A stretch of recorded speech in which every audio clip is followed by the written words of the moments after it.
আসসালামু আলাইকুম। কি অবস্থা, কেমন আছেন সবাই? ডাক্তার ইউনূস স্যার, আপনি যদি কোনোভাবে এই ভিডিওটা দেখতে পান, সবাই একটু শেয়ার করে দিবেন। প্রবাসীরা বিশেষ করে কাজ করবেন আমাদের প্রবাসীদের জন্য। আমরা নিরীহ প্রবাসী, আমরা শুধু টাকা কামাই, টাকা দিয়ে যাব আর হেরা শুধু খাইব। তো আমাদের জন্য একটু সুব্যবস্থা করে দিয়ে যাইয়েন। যারা এককালীন আমরা এই যে 15 বছর, 20 বছর, 10 বছর বিদেশ করি, দেশে যাই, দেশে যাওয়ার পরে আমাদের কিছু ভাতা টাতা, যদি কিছু ভাতা টাতা দেওয়া যায়, আর আমরা প্রবাসীরা যারা এই দেশে মারা টারা যাই, তাদেরকে মানে 1 সপ্তাহ, 2-4 দিন, 1 সপ্তাহের ভিতরে কিভাবে দেশে নেওয়া যায় এই ব্যবস্থাটা একটু করে দিয়ে যাইয়েন। আর এয়ারপোর্টে হয়রানিটা, এয়ারপোর্টে এখনো যে হয়রানি হইতেছে, এই হয়রানিগুলো একটু আল্লাহর বাস্তে আকুল আবেদন, যেন উচ্চ পদে যারা আছে তাদের একখানে চোখের সামনে যদি পড়ে।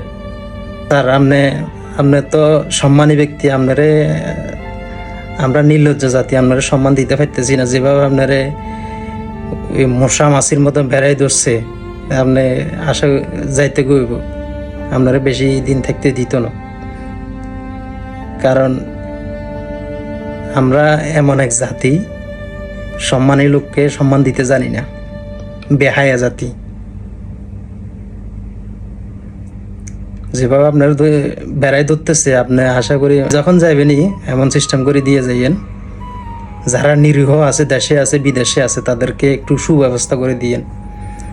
এই যে কয়দিন পর পরে গুজব উঠে মোবাইল একটার বেশি 2টা নিতে পারবো না, 3টার বেশি 4টা নিতে পারবো না, এগুলোর থেকে একটু করে দিয়েন।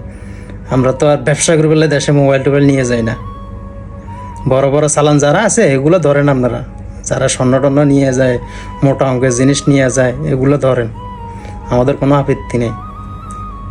শুধু ওই আমাদের নর্মালে তো 2টা মোবাইল এমনিই থাকে, যে কোনো প্রবাসীর পুরান মোবাইল, আর 2টা মোবাইল বা 1টা মোবাইল বা 2টা মোবাইল যেন দেশে নিয়ে যেতে পারে, এগুলোর জন্য কোনো ট্যাক্স যেন দিতে না হয়।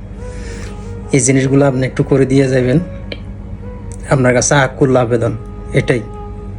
এই ভিডিওটা শেয়ার করে দিবেন। ভালো থাকবেন সবাই।